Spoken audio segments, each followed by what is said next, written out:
Hello, everyone, and welcome to the SAS Cafe, where we chat with restaurant owners about restaurant tech, innovation, and everything in between. So pull up a chair, grab your favorite cup of coffee, and let's begin. Today, I have the pleasure of being joined by Lida Danielyan. Hello. She is the owner of Café Amara in Beverly Hills, California. Thank you for joining us today. Of course. So to kind of start, maybe you can give us a quick rundown on your business, the location, and what kind of food you serve. Yeah, definitely. So we took over back in 2022, and we serve anything from breakfast, which breakfast is all day, and a lot of my customers love that. Delicious sandwiches, soups, salads, coffee, smoothie. Yeah, and then a bunch of little snacks here and there. Okay.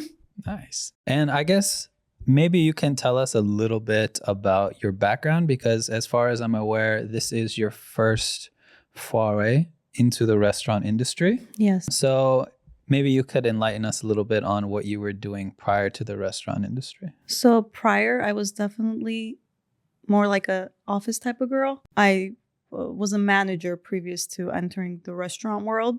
And I had no idea what I was walking into because I had no experience. So I wasn't used to anything. It was totally brand new. So it was hard, but it was definitely worth it. It is worth it, yeah. So similarly to our first guest who we had on the show last week, Armand / Pizza Glendale, shout out to him. He was similar situation. He no restaurant experience whatsoever, decided to buy the business. The part about this scenario that I find interesting is there was typically like a moment when you realize I can do this or I want to do this.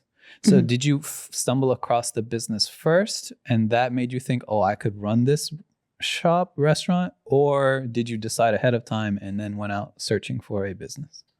It kind of happened really fast because my mom kind of introduced me to the cafe. And unlike me, my mom had a lot of experience in the food industry place. So I kind of had my hope on her, or I just knew like, oh, okay, we could do this because she knows about it. But I didn't really realize at that moment that I would be needing to do a lot of work too. It's not just on my mom. So definitely at first I was like, oh yeah, we got this. Because, I know someone that could help me. But it was totally not how I expected, because like I said before, a lot was on my shoulders and I didn't know that it was going to be, because I came from like a manager position. Right. So yeah. Okay. So you've had solace in the fact that your mom could act as like a mentor. Yes, exactly. I see. So she introduced you to, was it Café Amara before? Or it was not. The name? We took over in 2022. Yeah. And it was a total different cafe, different owners. And when we did take over, we did change a lot of things. I would say maybe 95% we changed. Pricing, the menu, just everything, customer service even. Which in that category I'm great at. I love talking to customers. I love talking to people. So that I knew I'm not going to have issues with. But the other things like behind the scene, like in the kitchen, that's where I was like, okay, it's getting serious. Yeah. Okay. So I guess then so you touched on a couple points that I wanted to inquire about. The overall, what was the biggest struggle for you early on? You highlighted obviously the behind the counter, the kitchen type stuff, maybe the food prep, the actual cooking, all that sort of thing. But I mean, would that be particularly your biggest struggle, or what stands out to you? Yeah. So no matter how many videos you watch, by law, you have to watch certain videos to get the certification. I've done all that, but no, until I feel like you are hands-on, you don't know what's gonna happen. And yeah, I never made a cup of coffee in my life. I never made smoothies, different ingredient drinks. And I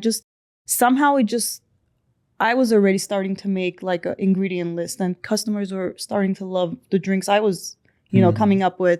And I was like, okay. But, in the kitchen scene, I did have to, because at first it was just me and my mom.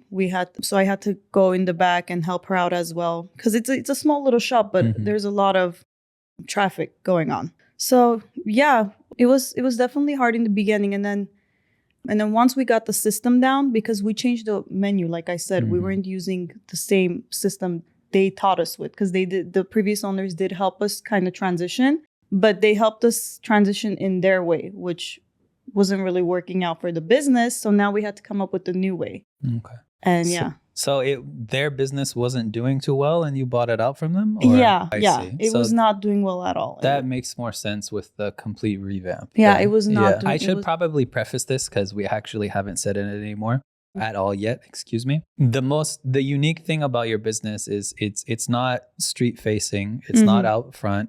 It is inside a medical office. And this poses some unique scenarios because your hours are strict and reliant on the building, as far as I'm aware, right? Yes, it is. And then as far as your customer base goes, it's primarily outside of people ordering for takeout, pickup, etc. You're primarily dealing with people who are at work in the immediate vicinity, right? Yes. So I probably should preface that a little bit when we're talking about this stuff is, you are inside another building serving relatively specific customers for very stringent hours every day. So the previous owners weren't really able to make it work. Looking through your menu, it is relatively diverse for the size of the business. Did you get feedback on what menu items people wanted? How did you decide? So yes, I do ask a lot of my customers. Until this day, I still ask them, is there anything that you would like to see on the menu? Any snacks? Because we do have, variety of candies as well, chips, drinks. And I think that that's what they love, is that we listen to them. So I did get a lot of my ideas for the menu from my customers because they're the customers. And I do, till this day, I'm still adding new things. We're still working on new items because I'm talking to them. And throughout the years, I've gotten really close to these people. They're my regulars. So now I'm even more open to them, and they feel even more comfortable telling me, hey, I think you should change this, or hey, can you add this? And even my coffee, like different syrups, I've been bringing so many of them. I didn't even know some of these flavors existed, but they're telling me, and I'm listening. Like what? Like there was one, I think it was lavender. It's like purple. It's a purple syrup. I recently, it's in the order process, so we're bringing them in. It's this purple drink. And I haven't tried it yet because it's coming in, but I'm listening. Yeah, I'm not looking at like, oh, you know what? I don't want to work with that flavor. I don't want to bring this extra meat for this sandwich. They want it, we listen. And I think that's one of the important things in business. Yeah, I mean, it sounds like a super obvious thing, but you'd be surprised. Yeah, if I'm being honest. Right. So, okay. And then, I mean, I had a question here about employee situation, but it was you and your mom. So that kind of answered that overall. Yeah. I mean, is your mom still helping now? Or? She comes and goes, but mainly right now it's my husband and I. So again, he was in the construction business. He out of nowhere came into this restaurant business. He didn't even know he had it in him. And my customers think he's been in the food industry for years because of how delicious he makes these sandwiches. And I'm like, oh no, he was in construction. They're like, are you serious? I'm like, yep. Hey, you never know. We uncover new talents every day, right? So it's just the two of us, but we are looking to get a few employees now because it is definitely getting busier, which is great. All right. So the final question I have on the backstory is just a little interesting tidbit for myself, mainly because it's just the way my brain works. A lot of people from the outside, let's say customer mindset, have opinions and ideas looking at a business from the outside. You, as a first-time restaurateur, have the luxury of getting that veil pulled away. So was there any real eye-opening moment when you got to see behind the curtain that that surprised you, I guess I'd say? Like, does it make sense? Like being like you're sitting there at the Starbucks drive-through and you're like, how long does it take to make a macchiato? Like, this is BS, whatever. Now you're the one making the macchiato. Is there was there any surprising things you discovered? Yeah, definitely eye-opening. Now I'm a patient person overall, but now I'm even more understanding of people who work in this business. And, and I always go back, and sometimes when we take longer than usual, I'm always like, oh my God, I'm so sorry. And honestly, the way the customers respond to you is so important. So when you hear the customer saying, "Oh, don't worry about it. I get you're busy," you kind of like you're kind of more calm and you try to get their order out ready, but sooner. But yeah, now definitely when I go anywhere and I see the employees running around and they're now apologizing to me, I'm like, listen, don't worry about it. Like, I totally understand. And I just wait because I know that feeling. But yeah, it could really get busy behind the scenes. Have you been berated or yelled at yet? No, in this 3 years, I've only had one customer and I remember him so well. But his name is written on a notepad in the back. Oh my God. He didn't yell at me, but when I was talking to him, trying to explain myself, like, I'm so sorry and stuff, he just wouldn't talk back to me. Yeah. He was just staring at me like I'm the worst human being on this planet, which I get them to. Like you said, we're around people who are employees of the building. So they're in a time frame too. They don't care. Yeah. Yeah, but they have like 30 minutes to get lunch. So I understand them too. Because usually everyone just comes down during lunchtime. It's like they all call each other and like, hey, let's go to Café Amara, all of us at once. So the mad rush all at once. Yeah, but he did come back actually the other day.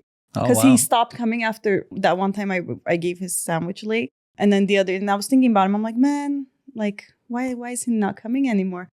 And the other day he came. And what he did actually, he called in his order. So when he came in, it was ready. Yeah. So yeah. Wow. Look at that. I was able to sleep that night. Yeah. Nice. I was like, okay, phew.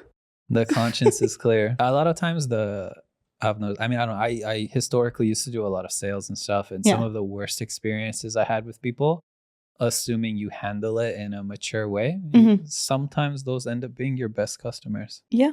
If you can handle it right. But similar situation for me, that's how I found out restaurants weren't my thing. My second job I ever had. It's my second shift at Quiznos. Yeah. And I don't know if they still do it this way, but when you order the large sandwich, it doesn't fit in one paper wrap. So they would overlap it, and then you roll it up that way. Literally first time in my life I had ever rolled up a sandwich that size and wrapped it. And it was horrible. It looked terrible.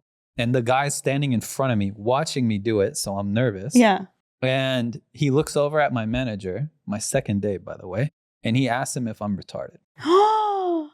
No. Yeah. And I just wrapped it up and I gave it to him, and he gave him a discount because it looked so horrible. I don't know. It'd be like if you asked like a 4-year-old to wrap a Christmas present. Well, yeah, it's your second day. It's not going to look amazing, but it was covered up at least. But yeah, he said that and I was super mad, but I kept my composure. We moved on with the day. And my manager leaned into me later and he was like, you know, if you had told him off or done something, you're technically not on the books here as an employee yet. So you wouldn't have gotten in trouble he was for like, it. do say but something. I was like, I'm not that kind of person. It's fine. And then I sold cars and stuff. I've had people say horrible things to me to save $100. Oh my God. That's just how people are at the end of the day. And you're selling food, right? You make food, you're selling food. Everyone needs to eat. And imagine how much angrier people are when they're hungry. Yeah, I'm not the same person. Exactly. Literally two complete different people. So yeah, no, I try to give a little bit of like freebies. Like if they wait a little long, I give them some of our like soup or I tell them, hey, pick your favorite chips. I know how to get to them. They're like, oh, she's so sweet. Okay, we don't care. We waited. Okay. All right. So then I guess we can kind of move on at least to competition. This is something I like to ask. Last week with Slash Pizza, I was being independent pizza shop. I was curious to see how the big chains affected him. You know, Domino's does a new promotion. How does that make waves in his day to day? He said, no, it's completely separate. It doesn't affect him whatsoever. And I was a little bit surprised to see that, but I guess it's technically different customers, whether you want a cheap food or you want something more homemade specialty kind of, because he does like Persian pizzas, maklut, stuff like that. Oh, okay. So being in the office, we've sort of highlighted a little bit how your customer base is different, your hours are restricted, your visibility is limited. Overall, what's that look like day to day versus your typical restaurant? So yes, like many business owners, you don't have the freedom to do anything you'd like as you think, oh, I'm the business owner, I could do this, I could do that. Not in my case, because like you said, I go by the building's hours. I can open on the weekends, but there is no traffic. So might as well, get something else ahead for the cafe or rest because there's going to be no business. And we're also not on eye level. So You're underground? We're literally underground. And I've had people from my own building, and it's a huge building. I've had people from my own building come down and they're like, the look on their face, shocked. They never knew it was there. Like, I've been coming to my doctors for 15 years, for 20 years, for 10 years, and I never knew there is a shop down here. And I'm like, please, every time I hear that, I just go crazy because I'm like, and I tried to talk to the management to let me do more advertising, like put a little sign in each floor next to the elevator, which I'm still pushing on that. I will get that done. But I put a little street sign. So now people who are walking by could see, but if they, again, don't look down, they won't see us. So as far to, getting noticed, I think that's really hard. But competition-wise, there isn't a lot of food places near us, which is great. But a cafe did open literally right next to us. We share a wall. We literally share a wall. But the good thing is they could only serve coffee, drinks, smoothies, and they do like cold sandwiches packaged, like prepackaged, and pastries because they don't have the set, like a full kitchen that we do. They can't actually prepare fresh. Exactly. I see. But before them, a lot of the customers next door would ask the employees, hey, is there anywhere to grab a cup of coffee or eat? And they would all come to us. But now I think that kind of stopped. But it hasn't affected us too much, which shows me that we're doing good as a business. Because I didn't see much of a difference, but I'm sure a lot of people don't even bother asking anymore if there's any food places because they're like, oh, there's a coffee shop right where I'm seeing my doctor. Let me just go grab a coffee. Yeah. Okay. Yeah. That's actually crazy that they. Yeah, I was so nervous when I first, because that coffee shop used to be running before COVID. And I think when COVID happened, they closed. And then so when we went to take over, they've been closed. So, and they recently opened up. It's been, I think, 6 months that they've opened up.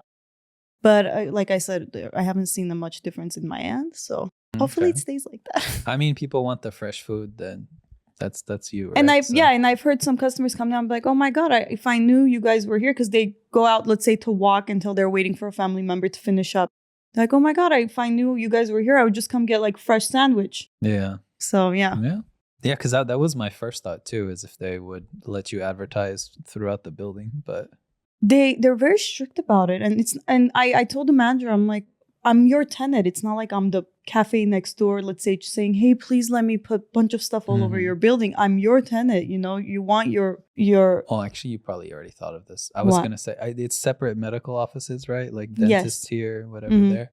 I wonder have you tried working stuff out with the offices themselves? Yeah, I'm so close with many of the doctors and front desk people and the nurses, and I've given flyers out and they like leave it at their break room. Free sandwich with your first teeth cleaning. Right. And I given them like flyers and they're more than okay to put it. Like there's even a pharmacy right next to me and they're so sweet. They put my flyers out and they even sell like snacks and drinks. It's like you would think they would be like, oh, why should I send my customers off to them? She's selling the same snacks, let's say, but I'm like friends with him, so we're all good. Okay. Yeah.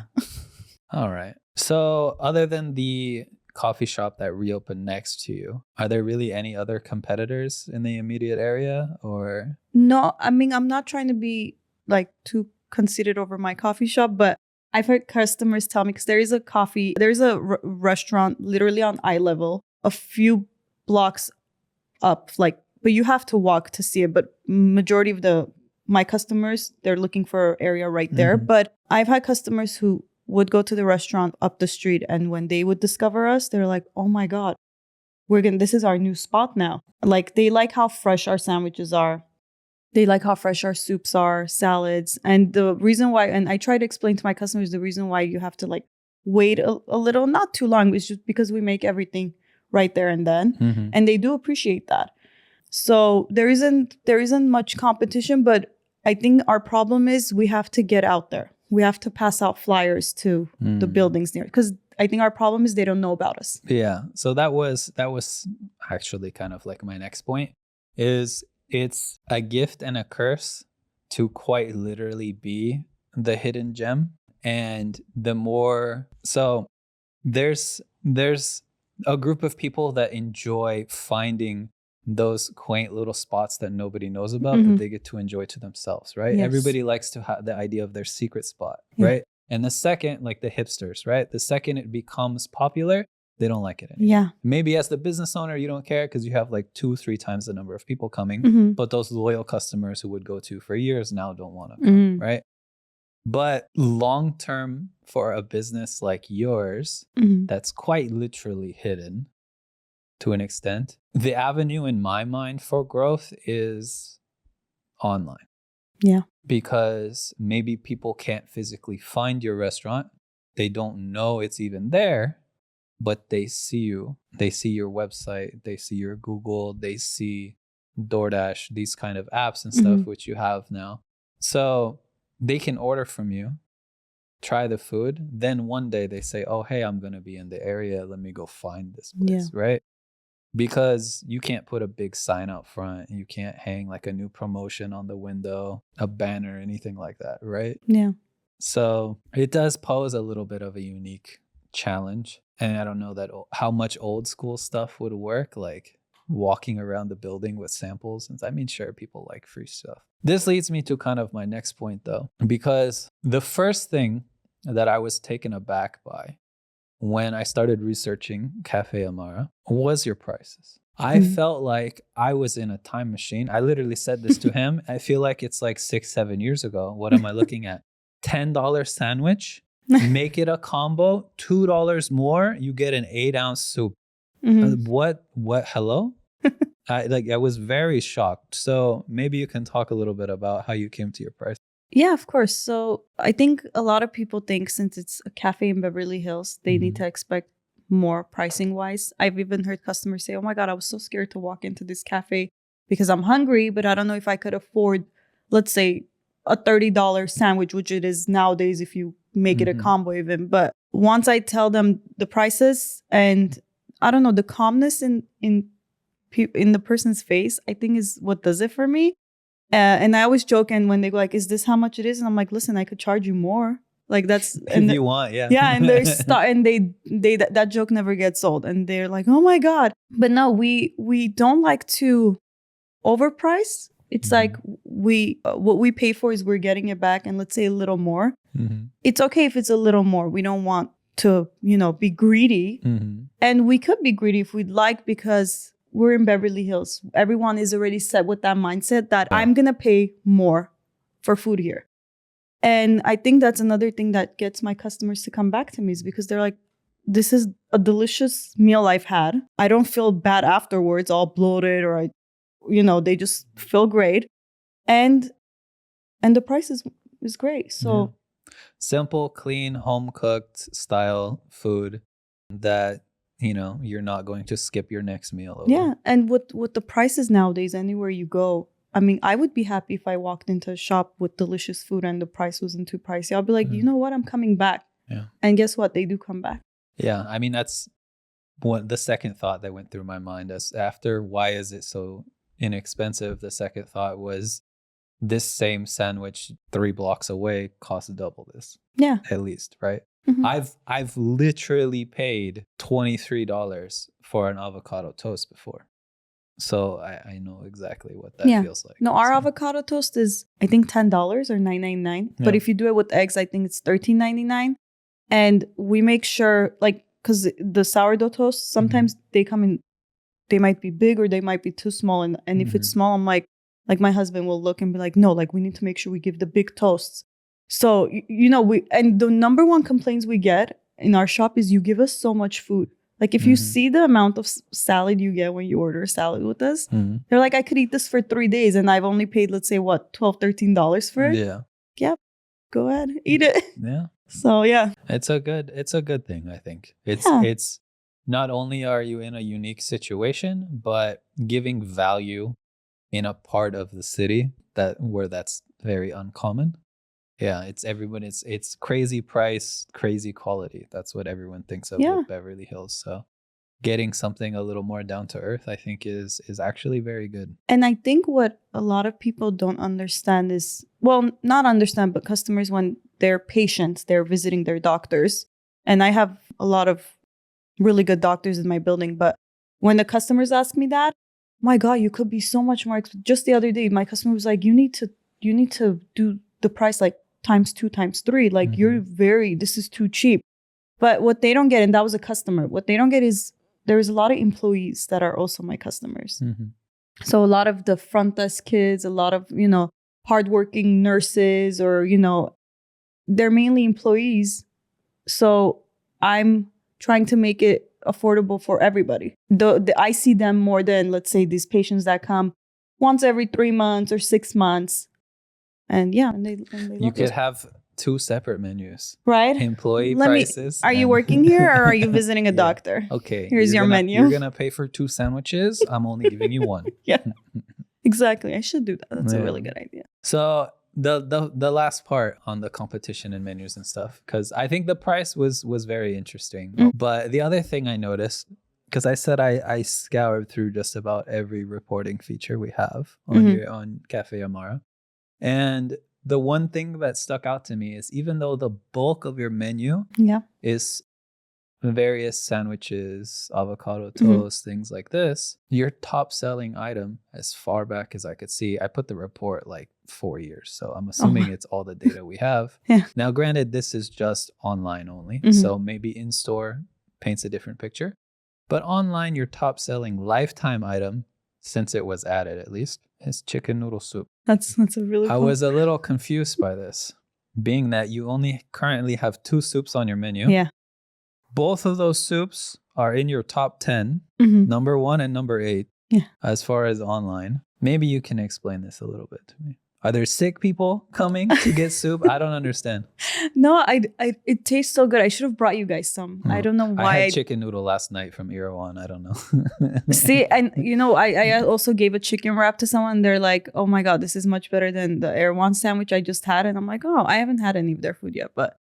It's very expensive. Good. Yeah. But I don't know if worth the price. Yeah. See, I can't say anything because I haven't ate anything yet. Erawan is like Whole Foods before Amazon acquired them. When it was like the bougie Gelson's style supermarket. That's what it is now. Oh, okay. There was some kid I saw on TikTok that was trying to pay for somebody else's groceries. And they get the hell out of here. They don't want that. It's the kind of store that if you don't look like you belong, like wealthy people, they don't want you in there. I've heard about the prices and the wealthiness of it all, but food-wise, I haven't ate anything yet there, so I can't really say if it's good or not. So when that girl told me that, I'm like, oh, okay. Like, she was just so shocked on how good. The chicken wrap is one of the top sellers as well. But back to the two.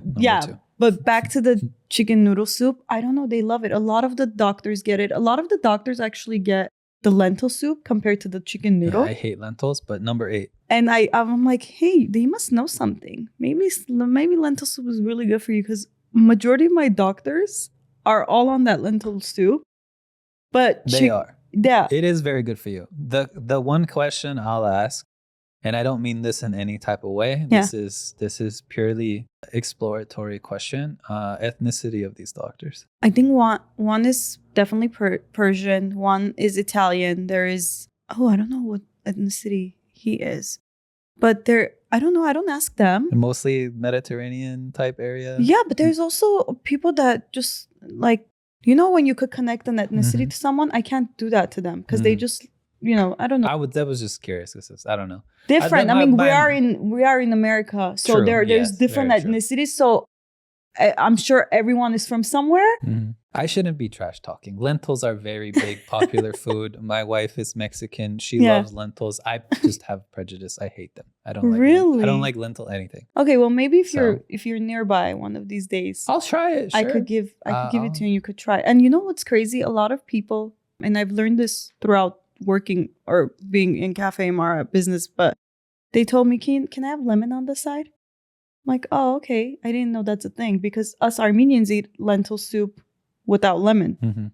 But a lot of people who are like Persian or they're from Lebanon, which I think the soup came from Lebanon, they eat it with lemon. And now I don't give out lentil without a side of lemon. And people love it. Yeah. I wouldn't know. I don't like lentils like that. But yeah, no, you're right. Chicken noodle. Maybe we have to make 2 pots, big pots, like a day, because of how we sell out. Are those the only two soups you've ever offered? Have you No, we've explored had more before. Mhm. And since it's kind of like a small area and it's just the two of us most of the time, there's a lot of work that needs to be done, but there's Yeah. only two humans that are doing this. So we're like, let's break it down. Let's see what are the most popular soups. And let's just keep those two, lentil and chicken noodle. And no one complains that we have only two soups because they know that it's good. And they get it. I have people who eat it every day. Yeah. Every day they come and get their large chicken noodle. Not me. I'm not a soup person either. Listen, I'm really not a... The Irawan soup that I had last night because I wasn't feeling too great. Oh. Probably, I mean, again, haven't tried yours, but Yeah. to date, probably the best chicken noodle I've had. Really? I still thought it was average. It's not a soup for me. So I don't know.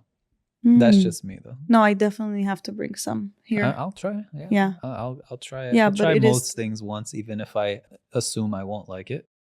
Like the number of times my wife's tried me to eat lentil this and that, it doesn't really change my opinion of it, but I'll try it every time. Maybe this will be the one. It's good I that mean, you're... it took me 27, 28 years before I liked Indian food. And magically one day it I'm just still worked. not there, So, see? yeah, it took a specific restaurant to try this, maybe my 8th, 9th time trying it. Look and at magically you. Wow. I like it now. See, no, I'm still not there. I don't know. And I don't need anything that swims in water. I lost a lot of friends because of this. They go on sushi dates and I can't go. I mean, they have cooked stuff too. I don't need anything that has been in the... I don't know. I don't know why I don't like it. I'm surprised my husband's still with me because he loves seafood. I mean, taste is a massive personal preference, right? So yeah, I don't know. I don't know if that's like... From one to the other. We sell smoked salmon sandwich and bagel. And you know, when I go back there to help out, and every time there is an order like that or tuna, he knows that I will never go near that. He knows I will not touch anything that... Tuna melt is one of my favorite sandwiches. Yeah, that one's pretty popular too. But yeah, I will... When it's a grilled cheese with tuna in it. It's good. Yeah. But yeah, no. I don't know. I mean, to each their own, you know? Yeah. It is what it is. Yeah. Like, what is that one thing that like all Mediterranean food eaters love? The dolma. Oh. I hate it. Really? The meat inside, I'll clean it out. But the grape leaf, like... The hot dish or the cold one with rice? I've had both. Do you like the cold one? No. I don't like it. Oh, interesting. And then everybody loves it. So good. Yeah, well, no, because like I grew up with that food. That's True, why maybe. Yeah, but that's what I mean though. Yeah. From one person to the next, it's a huge difference. So, you know, you don't like seafood of any kind, while surprising to a lot of people. I mean, I don't know. He hates shrimp with a passion. I'll eat that till there's no more shrimp left on the planet. Oh my God, I can't do it. I can't do it. I can't The do shrimp makes sense to me though, a little more than other things, but... What about those oysters or whatever when people have to... Yeah. What is that about? What makes people happy They about get that? lemon and some hot sauce. Isn't there like living worms in there as you're... There can be, but I've seen usually videos. all the vinegar, because they usually use Tabasco, Oh my and God. the acidity and the lime tends to kill everything in it. Because the restaurant, before they bring it out to you, they squirt it on there first. Oh, great. Okay. And then you get to add more if you want. But I used to like oysters. I don't anymore. Okay. I could over it. understand why. I'm just kidding. There are people... No, to me, it's just sucking down a massive booger. Exactly. Yeah, why would you do that to I don't yourself? know. I used to eat them one day. I don't. But I do like clams and stuff, but like cooked. Okay. Battered fried clams, East Coast style, because they don't get them from the Pacific. They cut the belly off, so you get like a strip. Whereas in the East Coast, it's like a whole thing like that. Wow. Okay. No, not interested moving at on. all. Okay, Nope. moving on. No. So we talked a little bit about how the role online would theoretically play in your business and growth, especially since you're kind of restricted in a few different avenues. The thing that I found interesting, most restaurants, especially through COVID and everything, started with delivery apps. Eventually, the commission rates became very bothersome, and they started looking for direct ordering channels and adopted a website or an app down the line. You did the reverse of that. Started with the website, and then just more recently have added the apps. Yeah. So I'm kind of curious, were you not planning on doing online ordering at all? And what made you kind of change your mind and start with the website? So, like I said, when I first came into this industry, I had no idea what I was doing. And the previous owners didn't even have a website. So Nothing. Nothing. So how do people order? And if let's say they've had bad experiences with them, they're not going to come down and order food. So what we did is once I found the ordering platform. So I started with Orders Co. and they did the website for me because my main thing was get the website. I need to have a website. Mm-hmm. I need to have pictures so people know what they're ordering because I'm someone who loves to see a picture of it to see what I'm expected to, order. So when the website was good and running, and then we started advertising more to the people around us, passing out flyers like the old way. And, and everyone's in the QR industry right now. So we also made a little QR. They would scan it, the website would pop up, and they could order it. They need something easy and fast. That's what I understood from this business. And again, when that was done with, a lot of customers were like, oh, are you on DoorDash? Are you on Uber Eats? Yeah. Because now with patients, they come and go, but they still want to order from me. They're visiting their doctor every 6 months. But let's say they want that famous chicken noodle soup. They're not just going to drive down for the soup, it's great. But so, and then working more, we started doing the apps. And because now, face it, we're in a technology world. Everything is run by QR codes and ordering online. And another great thing about our prices is since it's low and it's going to be a little higher on those apps like Uber and DoorDash, it still doesn't make a huge difference to our customers. So they are willing to order. Even marked up, your prices on the apps are cheaper than most of Exactly. Yeah. So they don't mind, paying that extra couple bucks. And also on top of that, I know they charge delivery and all these extra fees. So it still doesn't look as much as it would compared to other restaurants with their prices because they also have to charge a little extra on those apps. They're charging more from the get-go, plus the markup, plus the So fees. can you imagine by the time because I've had that happen to me when I'm ordering, let's say Uber Eats, by the time I see that total number and I'm like, for one burger combo, I'm going to pay this much. It's fine. Like, let me see what I could cook at home. Yeah. So it happens a few times. Yeah. But I don't know. I think I actually am curious what the cutoff would be for a lot of people. Maybe I can have like prod with Uber Eats and our DoorDash connections and see if we can maybe get some of that data. I'd be curious to see what the price cutoff is. I'm sure it's different based on cuisine type, but I would be interested to see the consumer pricing fatigue, like what thresholds it falls off a cliff. Yeah. Because if I'm ordering for my wife and I, and it depends what it is, right? Obviously, like if I'm ordering sushi, my expectation on that total is going to be very different than if I'm ordering Starbucks, right? Exactly. But when I'm at Starbucks, if I'm ordering and I see that total over $40 just for two of us, I might be like, yo, where's the Keurig? Like, yeah, like let me just drive and get the coffee myself. Yeah, well, that too. Always, it's down the street, but ours does. The one by me doesn't have a drive-through. So it's a little bit harder. So you have to get out of your car. Oh my god, is literal hell on earth. But yeah, no, there is definitely a cutoff, I think, for everybody because you're like, it's just one drink. And I had customers come and tell me like, because they're so, let's say, stuck on a routine. Because I'm a type of person where if I like something or somewhere, I only go there. And like, I'm sure you could tell by now, I don't like to try new things like any, I don't know, Indian food or sushi. But I have a lot of customers like that who work in the building and they're like, can we just try your coffee? I just had two girls come down. They're like, we know you have coffee here. Let us try your coffee because we're so over these prices. We pay like $18 or close to $20 for a cup of coffee each by the time they deliver it here. So I think everyone has that cutoff mark. Yeah. Oh, absolutely. Yeah. So, I mean, I guess what was the reception to you adding a website to your customers? I think it was the biggest game changer. Yeah. I'd imagine it'd be a massive convenience for the people in the immediate area who were working, ordering. Now they have a way to order ahead. They don't have to call. Yeah. I think that was the golden ticket for our company to kind of start, our cafe to start kind of rolling because it was like when we took over, it was really bad. And it was, we were trying to figure out what is the problem? What is the issue here? Okay, the menu, let's change it. Okay, we changed the menu. Who's going to see the menu? How are they going to order it? So slowly, like this is how I learned throughout this these few years of the steps that you have to take. And the website was, my God, the best decision ever, because customers could see what they're ordering. They could see the ingredient.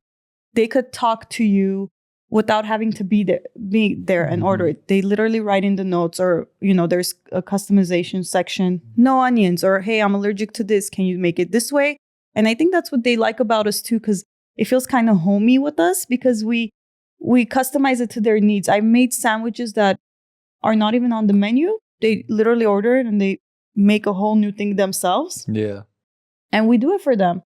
And I think that's what they like, the communication without being there, actually. Yeah. No, I mean, that was one of the main things. As many struggles, or let's say difficulties, your business has due to the location, that was the one thing that I thought of was most restaurants, when they sign up with us, I would have noticed in the 4 or 5 years Orders has been around and doing the marketing with them and stuff. The most restaurateurs don't really have a mind for marketing, promotion, that kind of thing. It's very few and far between. I'm talking maybe 1 out of 75 is actively even trying, let alone doing a good job, right? So I've seen dozens of times they sign up, they get a website.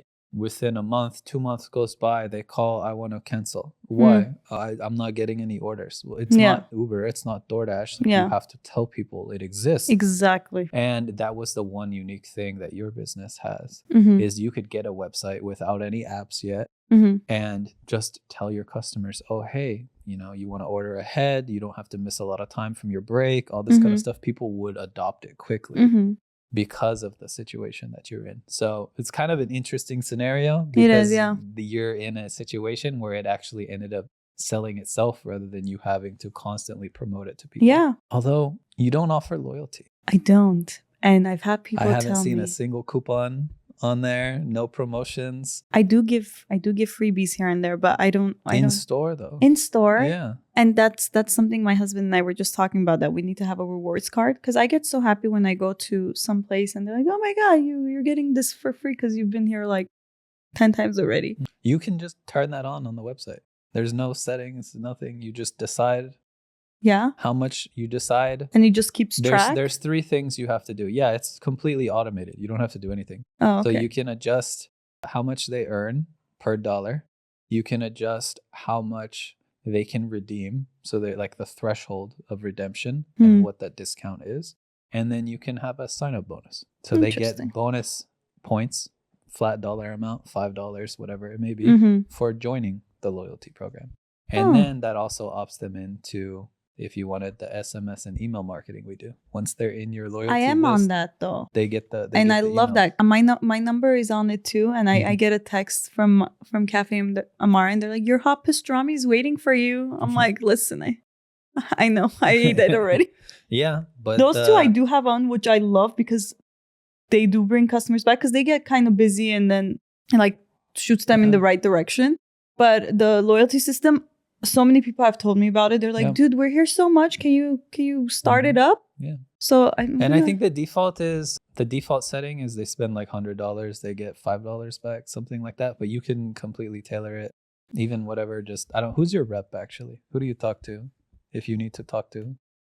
There is Armand, I think. God, there's a lot of Armands. I don't know. I did talk to it a few times, but there is this guy that I talked to. If I call you guys and then let's say a customer comes in and I hang up the phone, oh my God, the amount of missed calls I get from you guys. They will harass you. And I love that. And I'm like, oh my God. And then I'm like, let me just call them back and tell them okay, I got it or something. But I think it was him. He kept calling me. I saw 5 missed calls. And then I called them back. They're like, what do you need help with? And I was like, our customer service reps can be literal terrorists. No, but that's so good. Yeah, it doesn't exist anywhere else. That's really good. And that's one of the things that actually stood up to me, was the wait time was short. It's literally when I call and the customer walks in, I have to hang up right away. Yeah. But you guys get the call on my end. So I'm already in the system to, call me back 10 times, which is great. It's funny to hear. Yeah. So ultimately then, what made you add the delivery apps? Was it just extra exposure? Why did you finally decide to do it? if the website was working so much? Because like I said, I listened to my customers, and they wanted They asked for it. they asked for it. I have this one loyal customer who orders like 6-7 lentil soups from me, delivery, and she gets it like every week or every other 2 weeks, and she was so happy because she came in and she had eaten the soup, and then once she's not around, she doesn't come to that side of town. So once she found out we were on Grubhub, because she orders it through Grubhub, that's like her go-to. And I think it's that just knowing that you could order the food you love and have it on your doorstep. You don't have to. Actually, I don't. Do you have delivery turned on the website? I do. I didn't look. I do. The AI dispatch. And what's so funny is a lot of people from my building, literally like 3rd floor, 4th floor, they'll order food and they'll do delivery. And I think they think it's me going up. But the guy will come and he'll be like, oh, I have a delivery. I'm like, yeah, that's my customer. Just go upstairs. They're like, oh, okay. So, I mean, if they want to pay for it, fine. Yeah, I think it's like a $7 minimum for... It depends. The fees are different. So the AI dispatch automatically will pick the fulfillment provider. Oh, okay. Depending on availability, price, all that kind of stuff. So $7 is if it's DoorDash, I think. Uber Direct is dynamic. So it can change. I think my website is with DoorDash, right? Okay. Or it doesn't? No, you can technically go and manually choose which one you want. But you can check maybe on Monday or when you get home or something. Yeah. There is a setting that came out a few months back called AI dispatch, where it automatically will filter the price based on availability, customer price, distance, all that kind of stuff. And it will dispatch the driver based on either platform. Was. I think when I saw that AI first time, I called you guys and I was like, is a robot coming? Like, those robot cards. And your guys' employee was like, what? Like, she had no idea what I'm talking about. I'm like, so I called you guys. I was like, hey, it says AI, like, is it a robot coming? And they're like, no, that's just like it chooses the delivering system. I'm like, okay, but is there a human or it's a robot coming? And they're like, it's a human that's gonna come. I'm like, okay. So I hang up the phone. I'm like to my husband, we're okay, a human is gonna come. And he's like, oh, okay. Like, we were like, the stress we were going on there because there was drinks and we're like, how are we gonna do this? But yeah. So the delivery definitely helped with the website connection. Yeah, and the apps definitely helped. I think anywhere you could be accessible, like that people could, or order from you so easily is a huge win for your company. Well, I guess the other part that I'll ask about the apps in particular is because the sentiment with most restaurants is, my margins aren't that great. Yeah. If they're taking 20, 30%, I'm not making any money. Yeah. Then you have all these other issues with the orders and it's more headache and stress and yada, yada. I don't want to use the apps. Like they would rather not use the apps at all than make whatever money they make. But you elected to do that regardless because your customers wanted it. What's the experience like been using apps overall, being that it hasn't been, maybe a year you've had them? Yeah. Something like that? Definitely gets your cafe out there. Like, these platforms are so popular. I feel like everyone knows about DoorDash and Uber Eats. And it's kind of like questionable why you're not on it. If, why is this restaurant not on these app systems? These are very popular. These are very useful to customers. What's the reason that they're not on these apps? So it gets the customer to thinking. I would be like, why aren't they on these apps? That's a little sketchy. But someone who knows these apps are such a great way to get your name out there. And even people, because sometimes it does recommendations. So if someone doesn't know who we are or where we belong, they see the reviews or they see picture that they like and they order it. Hey, there you go. You got a new customer. Mm-hmm. I've seen names that I've never seen before on these apps because I'm so close with my customers. Like I try to remember everyone's name. Yeah, you can probably see it real time. Like who everyone is. Yeah, literally. And like we'll get an order and my husband and I will look. We're like, who is this? Like we're like questioning, like, how dare you order from? No, but it's not like that. We're like, we don't know this person, and we get so happy when there's a new name because that means it's someone that found us, discovered us on these apps. Yeah, and then you direct them to the website. Exactly. They get the same food, cheaper, support you directly. I put that and maybe next week, ladies and gentlemen, start earning loyalty points. Yes. Yes. I will definitely get on that. Yeah.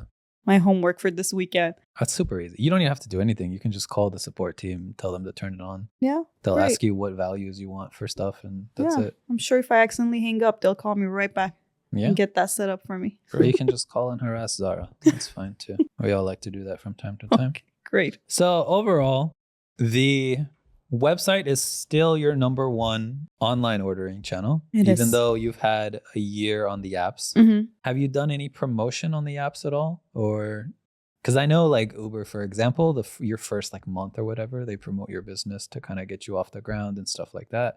And especially for a business like yours, while smaller, having all these good reviews makes them recommend your business more, right? Because it's ultimately, so this is the one disconnect a lot of restaurateurs maybe know, maybe don't know with the apps is like a customer on DoorDash ordering from you. Mm-hmm. Let's say one of those new people, you don't Okay. recognize the Yeah. name, right? Technically, they're not your customer. They're DoorDash's, Yeah. right? Mm-hmm. So the idea is you want to get them, but they get a low pressure, ease of access way to try your food. Yeah. Right? Comfort of their own home, all this kind of stuff. This is also why deliverability on apps is a huge deal, right? What's the food look like when it gets there? Probably why soup is such a good one, because it's going to be the same thing, right? Yep. But a lot of fried food doesn't tend to travel well. A lot of restaurants don't think about the packaging when it comes to that. We've seen more get better over the past few years, but it took them way too long to figure this out. But yeah, these people get to try your food, very low entry fee. Well, I shouldn't say entry fee, but low level of stress. They don't have to go out of their way to get it. They try your food, they like it. They're more inclined to go to the business, or if you tell them somehow, they're more inclined to order direct from you, especially when it's all the same things, but cheaper, same convenience across the board, right? So that's why a lot of the flyers and stuff we hand out, a lot of the businesses in the area that do this well, you order through DoorDash, you order through Uber, they have a flyer, they have a menu, they have a QR code, something that they attach, insert, staple to your order so that you sit to see next time, oh, save 30%, order direct, yada, yada. And you get those, you use it as a tool to garnish new customers who wouldn't know about you, right? And that was the one avenue I thought your business could actually do well on, maybe even open on the weekends for, is if you built up the takeout side of things. You could technically open 7 days a week. Maybe That'd you be like great. having the weekends off. I don't know. Not gonna lie, I'm so used to it now. But it would actually be a good addition to add those 2 days. It would make a difference. But I do definitely staple on each takeout order. I staple ours right there and then, so they know that they could order it directly from our website. But because I've seen that from other restaurant chains that literally says, "Hey, order from us, not these apps, and you'll save this amount of money." And it has gotten me to do that. Yeah. Well, again, we don't see that all the time. So that's why I'm interested to talk about it and see what the deal is. The other thing with that also I wondered is, so I saw, obviously before your restaurant opens, there's no orders. But I saw 5 o'clock falls off a cliff. Yeah. Gone. So I was like, okay, that's when the building closes, right? Yeah. Everybody gets off, that's it, store closes. But the thing I wondered too, because I was looking in the hour by hour sales. So when's the busiest time, all this kind of stuff. So first 1-2 hours picks up by like 11, 12, it's rolling. And then by 3, it's and then nothing, right? Yeah. So the other thing I was thinking of too, maybe you've thought of this, maybe you tried it, I don't know. But have customers ever asked, maybe they want to order something to take home? Maybe like family dinner kind of combinations they can pick up before they leave? Yeah. We get those with soups a lot. I don't know what it is with soups and taking it home, but sandwiches and soups are the popular take home. I've had a few customers that will order lunch, and one particular customer, she's so good at notes. She'll be like, "This is for now. This rest is when I'm going home. So I will be there at like 5 p.m. when you're closing."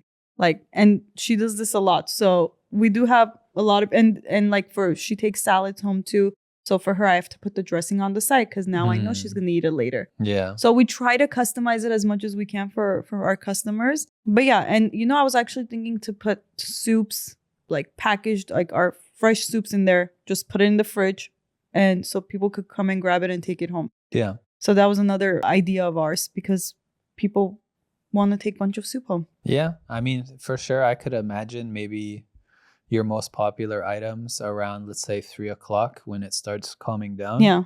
Just make like a set number of those and Yeah. have them like wrapped up, ready to go or in the fridge. And Yeah. then people just come stop by, pick it up, something like that. I don't know. It was a very interesting scenario that I had never thought about because the types of businesses that most closely resemble yours would be like food court in the mall, airport type restaurants, Yeah. venues, basically. And those are guaranteed foot traffic.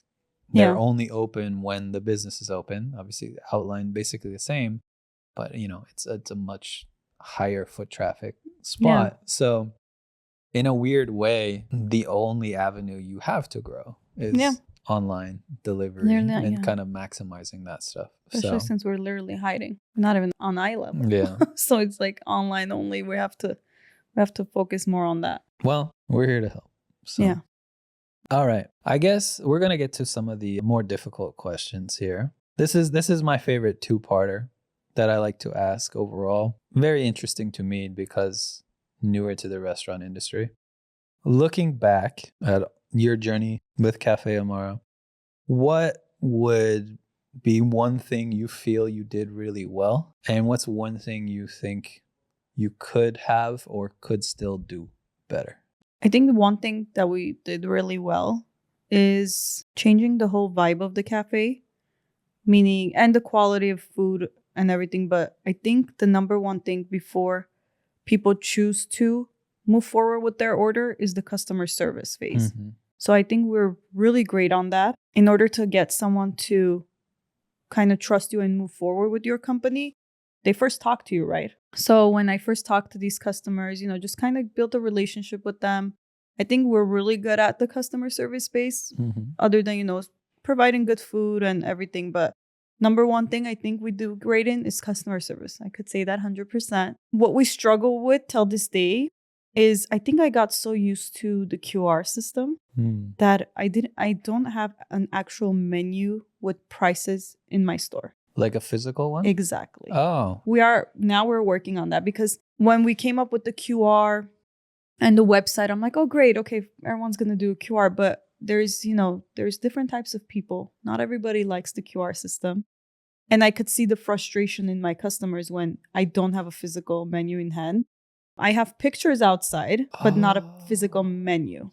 It makes sense now when you're saying you telling them the prices. Yeah. I thought that was just like a phrase of like okay. Yeah, you're actually like telling them what you have. Yeah. So okay, yeah. But I think and you could just, when I tell them, oh, there's a QR, and there are just customers that are like, that sign that they're like, oh my God.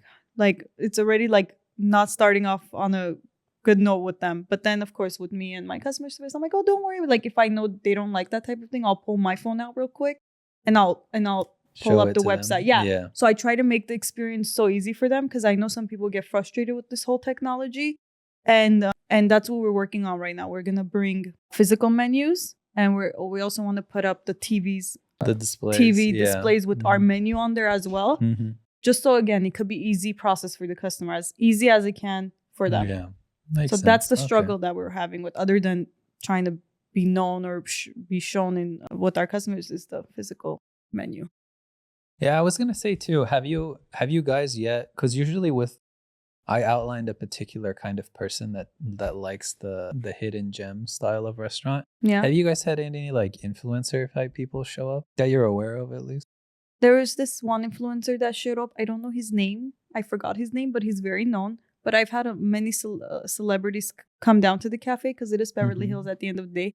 I'm actually printing up the pictures that I have with them, and there's this wall in my cafe. It's gonna be Amara's Wall of Fame, and I'm gonna put all one of those. Okay. Yeah.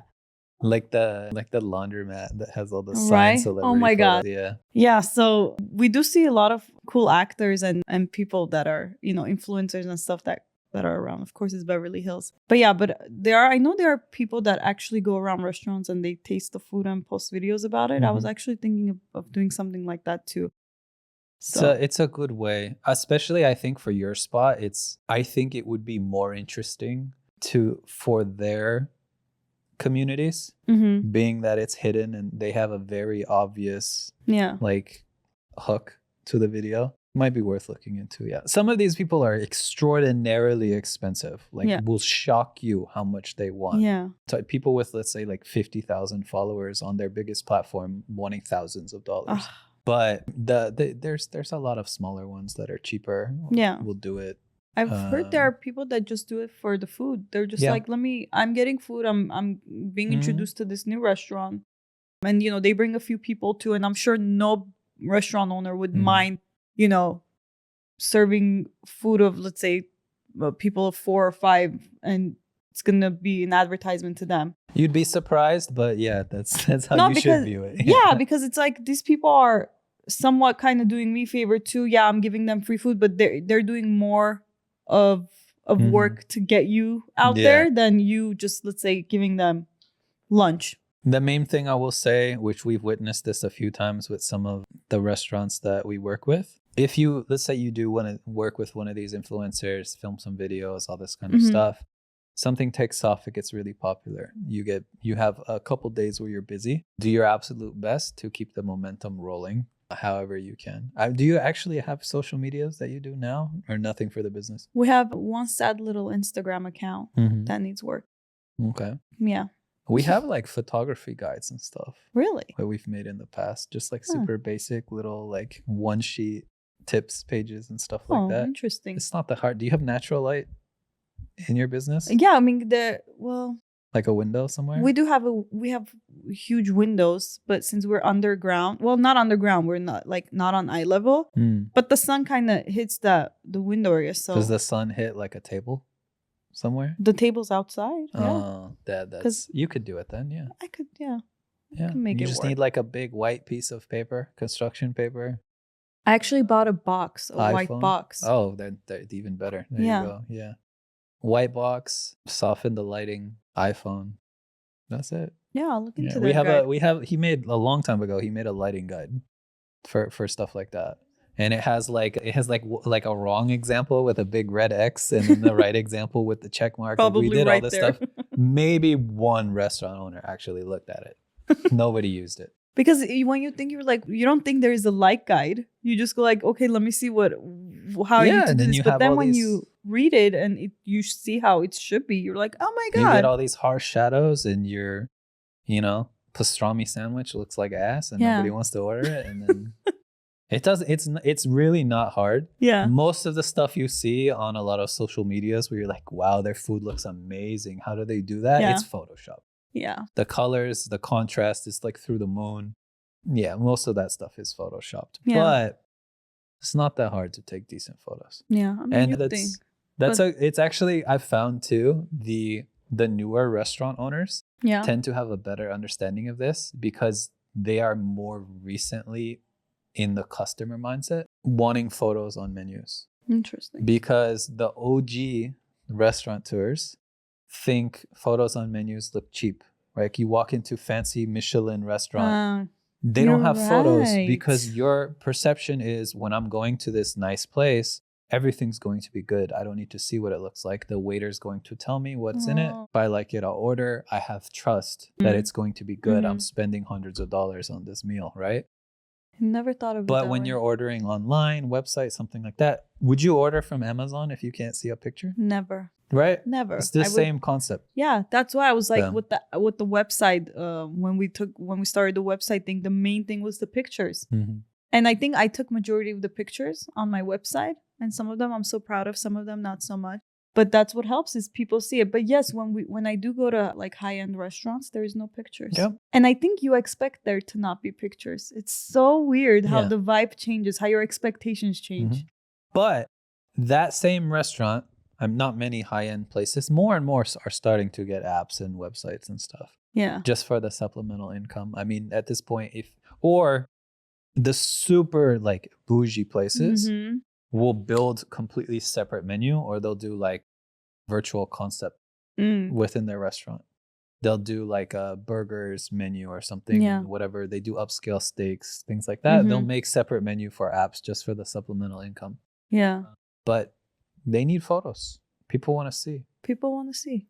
So But at the end of the day, that's a huge part of what goes into, ordering from a place, especially trying something new. mm-hmm. So No, photos definitely help a lot. And these apps that we're talking about, Uber Eats and DoorDash and everything, they don't let you move forward with the next step unless you upload like pictures.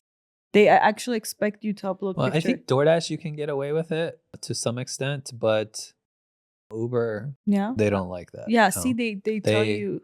It's kind of funny too, because we've been fighting this photo fight for years now Yeah. with restaurants. And I don't know if you've seen like other restaurants on Uber, like a lot of times on average the photos are much better than Yeah. what you'll see other places. That's because Uber sends photographers Yeah. They to their send one business. to me actually Right, too. everybody. Yeah. They'll send one, but they own those photos. Mm-hmm. You can't technically take those. You used to be able to. They put a stop to that. They won't let you download them Yeah. because they know. They know. That See, the they set pictures. an expectation that to Mhm. restaurants that you need to have photos. That's how you get your customers to order from you.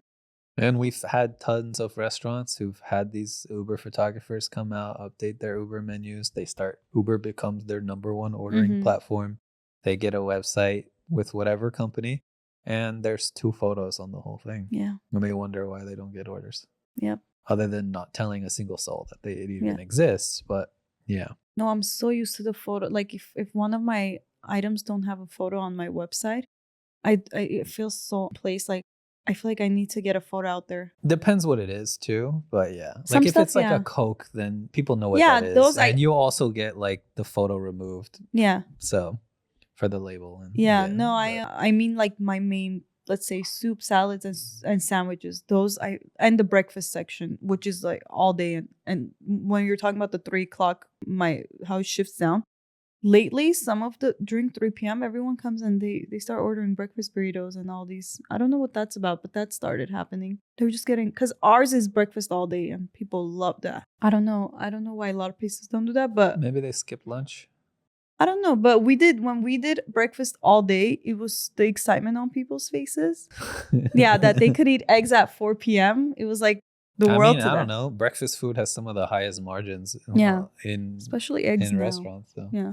But okay, yeah. the eggs took a bit of a cutout, but breakfast food in general, Mhm. like breakfast focused restaurants, brunch restaurants make some of the most money you've ever seen because I mean, eggs excluded in the current market, but how inexpensive a lot of the food is to make, how quickly it cooks, the table turnover that you have. I mean, how much does it cost you to make like a gallon of pancakes? Yeah. Cooks in like 2 minutes. Yeah, that's fast. Yeah. So, and what are you selling? Coffee, orange juice, all this stuff is super cheap, right? Yep. So, well, not the milk, I guess, but well. No, even with the eggs being so expensive, we still didn't raise our prices. And people were so thankful for that. They thought anything egg related was going to be like $20, $25. I'm like, no, it's costing us a lot now, but no, we're sticking to our prices. Because again, you don't want to, lose any customers. Well, I guess the thing is, this is kind of an interesting topic as well. We've seen a lot actually, and the apps are the perfect example. When a restaurant owner's margins are threatened, they almost immediately, 9 times out of 10, just pass it to their customer, right?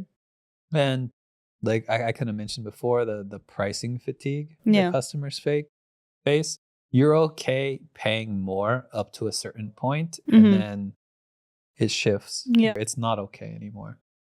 So it's rare to meet a restaurant owner that's okay eating the additional cost. Is that more, are you in the mindset that the eggs won't be that expensive forever? That's exactly where keep we're them at. happy for now and Exactly. it'll go back later? I see. Exactly. Because I don't know, you don't want to upset people. Yeah, no matter how much they love your customer service or they love your food, like you said, there's a cutoff for a certain price. So if they're paying so much money for one, let's say, breakfast burrito, which we put 3 eggs, not everybody puts a lot of eggs in their burritos. I even like made sure in my menu it shows, I put in parentheses that we're putting 3 eggs, by the way, so that they're getting what they're paying for. And even they feel like, oh my god, they literally told me this could be so much more expensive than what you're charging us.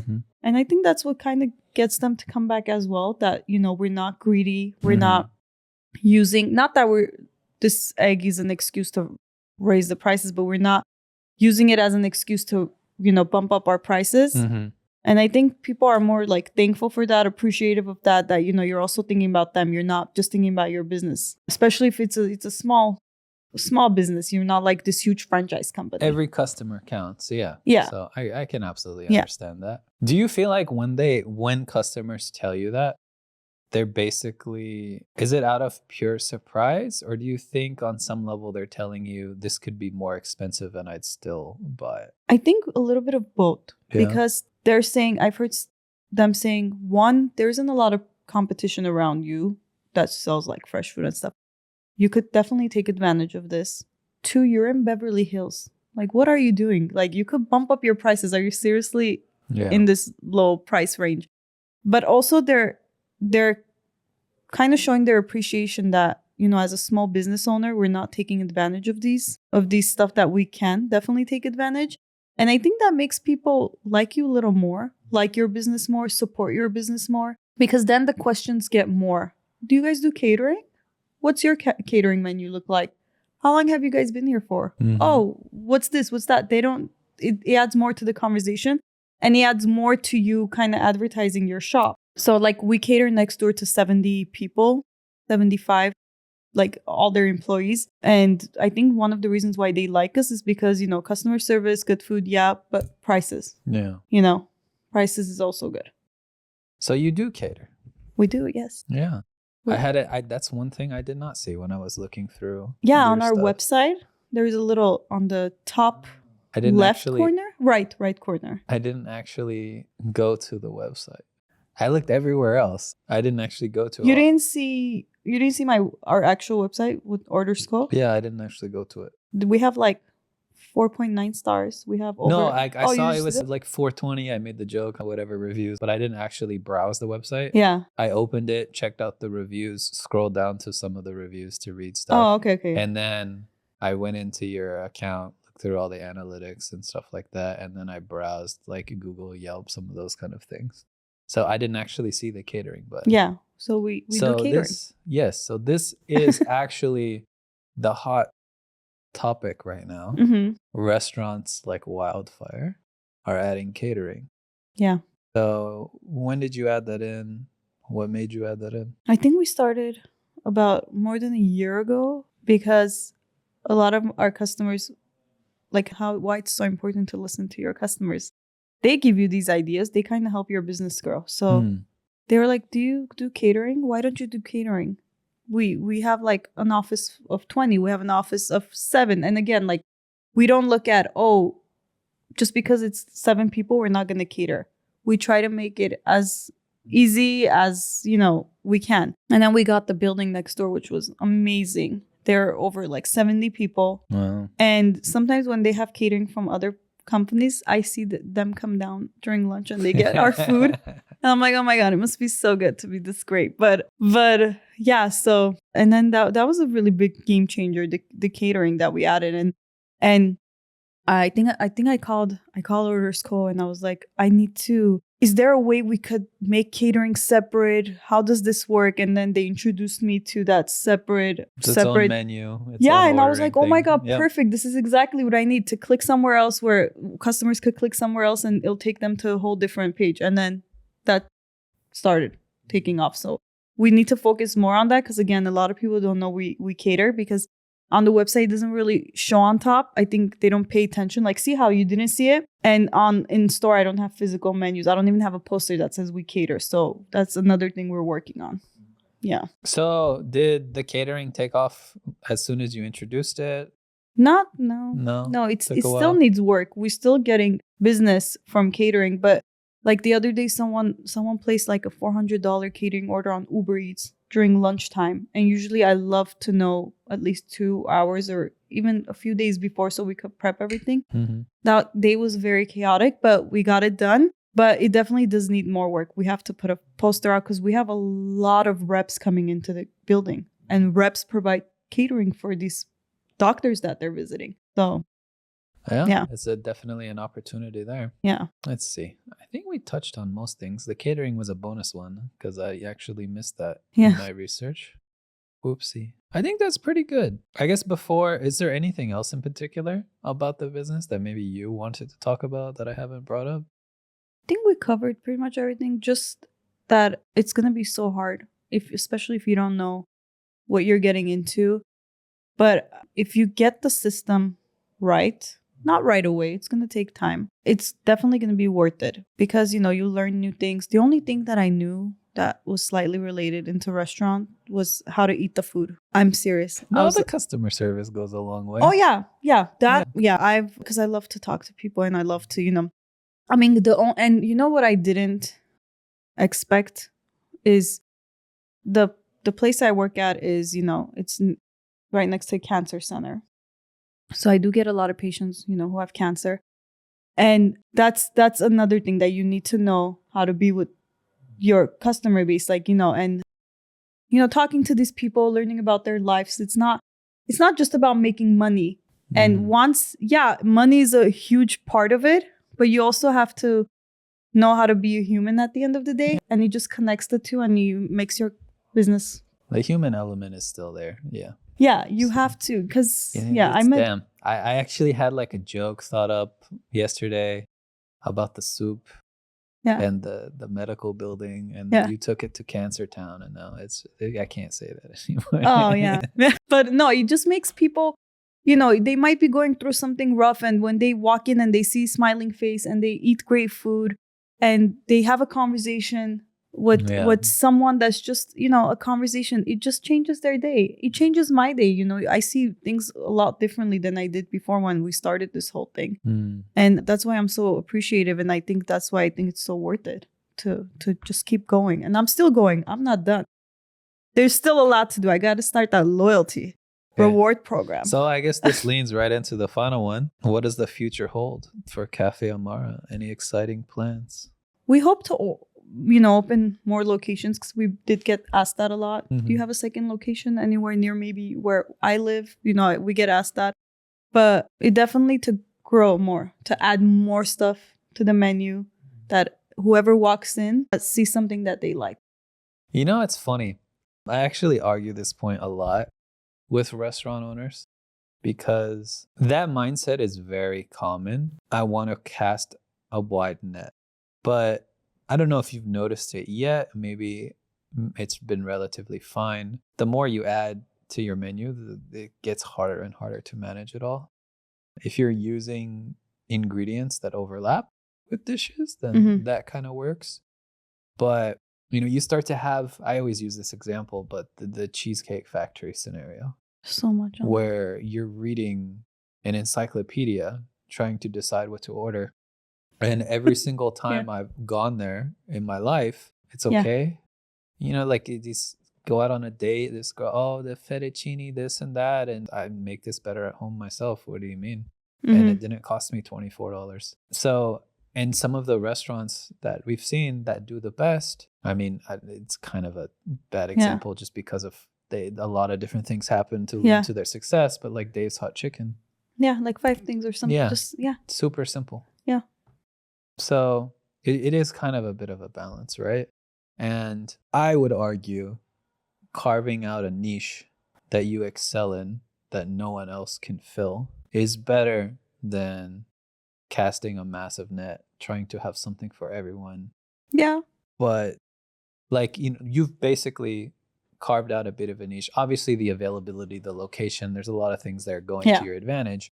But the soup thing, right? Yeah. Your soup is a shining star that people love and keep coming for.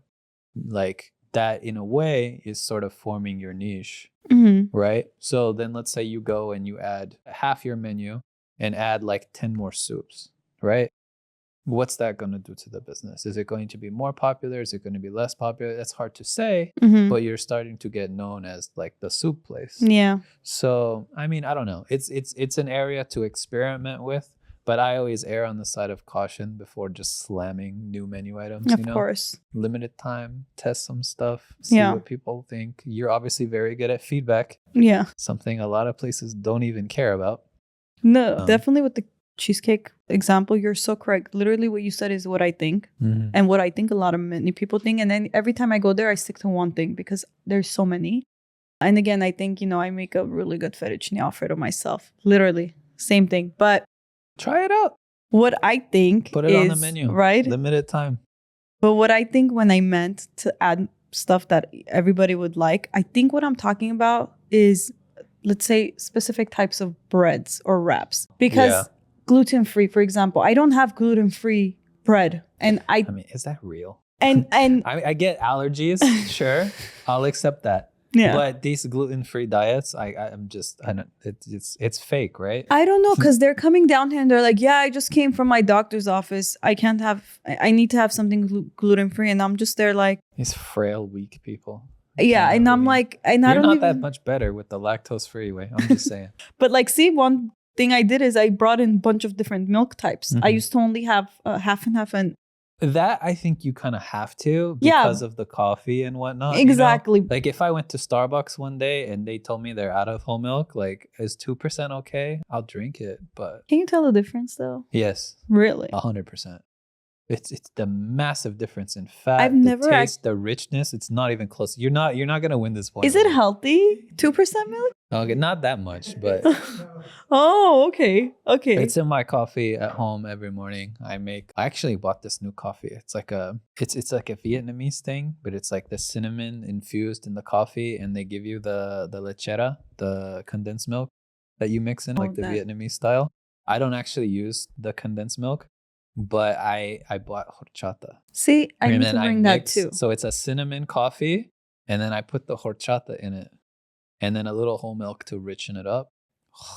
But I have like espresso machine. I do all this stuff at home too. So yeah. Yeah, but see, like I didn't used to have 2% milk until people were telling me. That's what you should try though too. I had almond milk, oat milk. Yeah, I need to bring that too. The horchata latte is like the craze right now. Everybody really. See, I need to learn how to make that then. Oh, it's not. Just whatever your best like coffee that most people usually order. Yeah. And then you put maybe like 4 or 6 ounces depending on the size with the horchata. And then if they want like a splash of milk or something else. Okay. Their preferred milk, yeah. Yeah. Yeah. That's pretty easy. It's pretty, mess with it a little bit at home. I will. You can even just go to the store. What the hell is the brand? Kern's, they make juice. Kern's juice and stuff. They sell like a carton. Yeah. Of horchata. That's pretty good. It's a little on the sweet side for me. Yeah. But that actually works if you're mixing it in a coffee. You won't need creamer or anything extra. Yeah, it balances it out. You can just get one of those and just make like a couple different coffees and just add it and test it and see. It works really well. With all the caramel and cinnamon, this and that in coffee nowadays, the horchata is like everywhere. There's the Western Bagel Factory. Has a store and sells coffee here in Van Nuys. I was walking past it the other day, going to Target. They have a horchata latte. I need to definitely bring it. Yeah. So, and a lot of them aren't very good. So the bar is pretty low. You can do well with that. Good. Yeah, I definitely need to look into that. But stuff like that, like these tiny things that you think, it doesn't really make a difference. It does. Like I need to bring that gluten-free bread. I need to the bakery I ordered my bread from does not have anything gluten-free, and their bread is so good. So I need to. That's like, hold on. There's a funny example I can come up with. Give me a second here. You can keep talking about the bread. I'm gonna think about this. Okay, but yeah, just like wheat toast. Just I don't know. Just different bread types, I guess. Wrap types. Different milk, just stuff like that I need to add a variety of. I got it. You got it? Yeah. Okay. I was like, that's I don't know. That's like walking into a classically authentic, Italian-owned, operated pizzeria, right? Like they brought the oven from Italy on the boat, the works, right? 786, for example. It's like walking into 786 over there and asking him for a gluten-free crust or cauliflower crust or something. He's just like, Get out of here. What's wrong with you? Get out now. Yeah, it's just disrespectful. Any good baker is going to tell you to buy that somewhere else.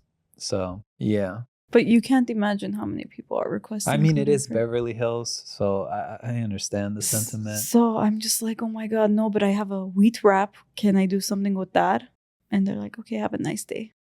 So. Now get the spinach ones and stuff like that. Yeah, the spinach wrap is so good. Our chicken wrap is so good.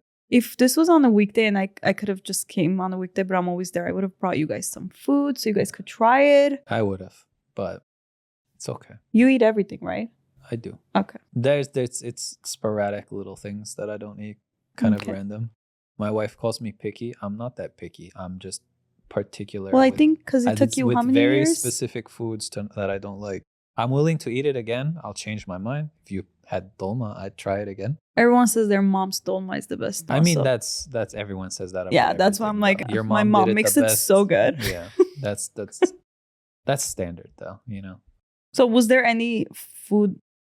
Because you said your wife was Mexican. Was there Mhm. any food that you got introduced to when you were with her that you had no idea about that you actually really like? Yeah, a couple surprising ones.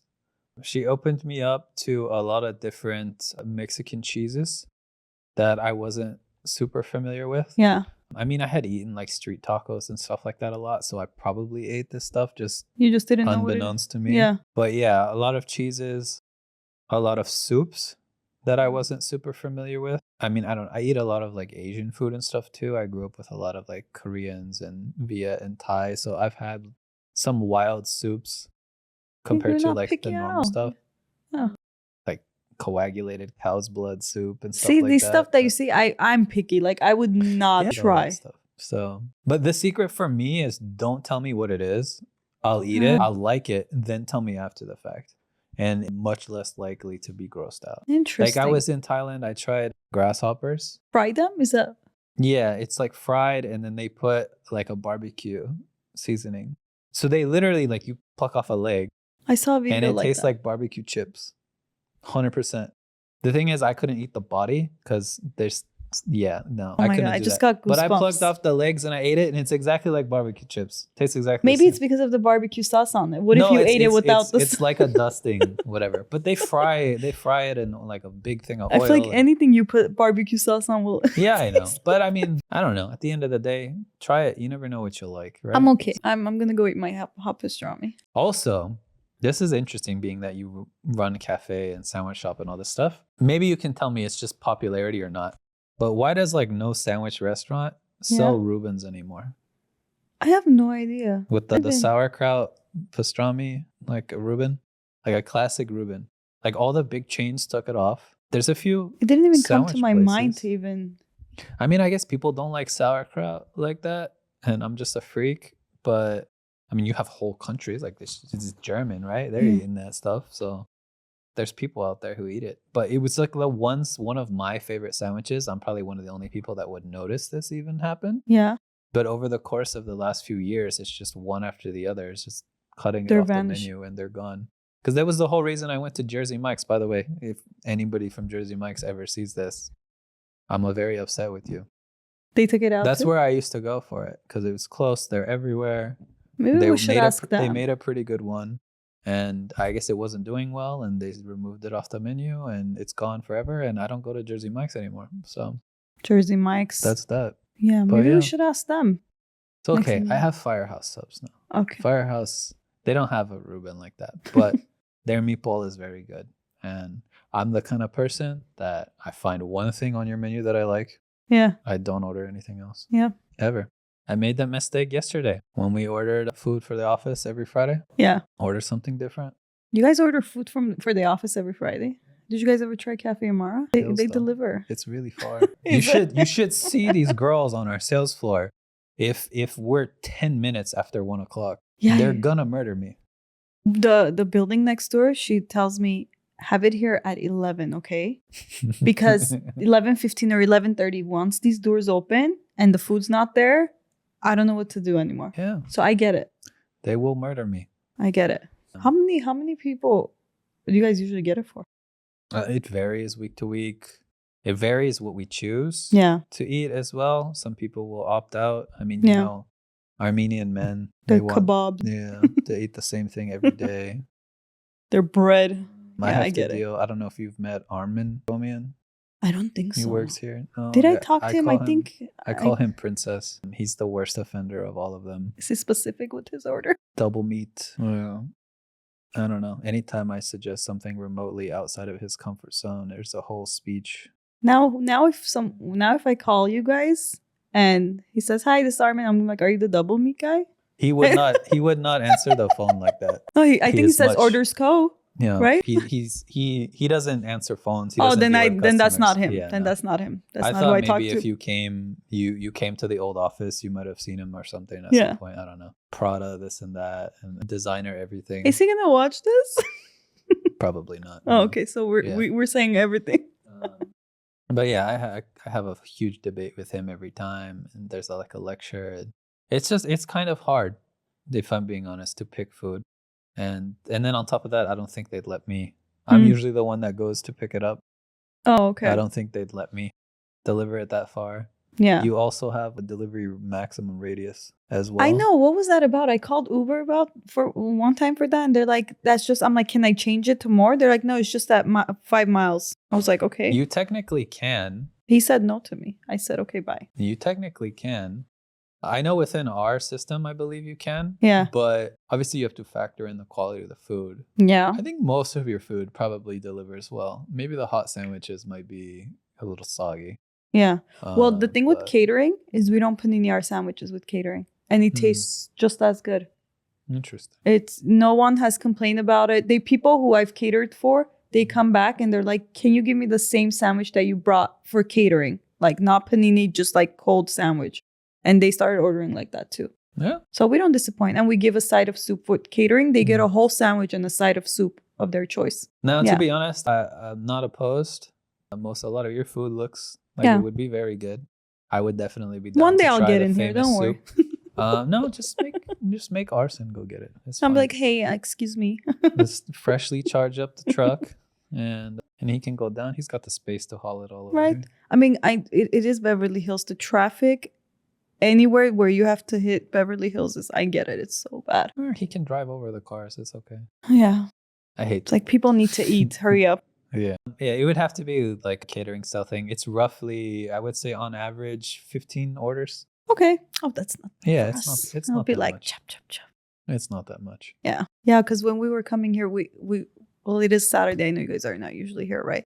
We're like, "Oh, how many people are there?" Because we thought we might bring food, but then it was early on too. We're like, "Oh, okay." But Yeah, see, no, if I it's knew you just- wanted to try our chicken noodle, I would have brought you guys Well, it's some. just listen. You can understand it from my perspective, though, right? I'm like scrolling down your Yeah. menu: sandwich, salad, coffees, and then there's 2 soups, and then I go to the sales report, and chicken noodle is number 1. Yeah. Like, You should see the what is she face putting on in the these soup? people when they come in. They're like, "Can I get a chicken noodle?" The usual. And I'm like, "It's sold out." I'm the worst human being for them possible. They're like, "What did you just say to me?" You should have ordered ahead. I do have people come in the morning and they're like, "Here, I'm going to pay for my soup for pickup at 11:30, for pickup at 12, for pickup at 1." And I have all the orders up. So then we know, okay, we have to save some for these people. Should I make have them custom. order it through the website so that you don't have to deal with all that. Yeah. They just know. The thing is, when they're going into the building, in the office, they pass by us first. So they're like, "Oh, let me go down and get her real quick and then I'll go up." Okay. So that's their like, Time to make more soup. yeah. All right. I think now we can probably finish up. We'll go to some of the fun little speed run topics here. The first one I kind of teased to you before, Mhm. but does pineapple belong on pizza? No. No, why not? I mean, I haven't tried it, but Oh my Lord. Here we go. but it doesn't seem You know, like they it's have the a- proper fit. You're Italian, right? Yeah. You guys are huge on pizzas and bread and sandwiches. What's your take on that? If there's a right way and a wrong way.